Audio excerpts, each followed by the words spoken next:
Cajun peppercorn meatballs. Quick and easy. Let's go! First, we're going to be browning our 49 ounces of Homestyle meatballs just like so.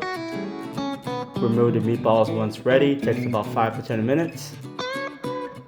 From here, we're going to be making our Cajun bourbon peppercorn sauce, which has become famous.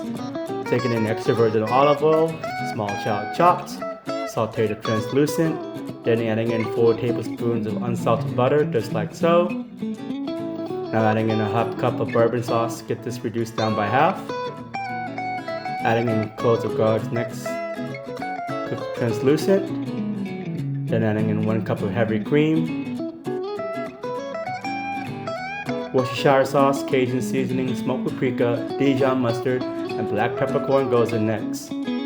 Finishing off with beef stock, lemon juice, and adding the meatballs right back into the sauce. Let this cook till everything has been heated through.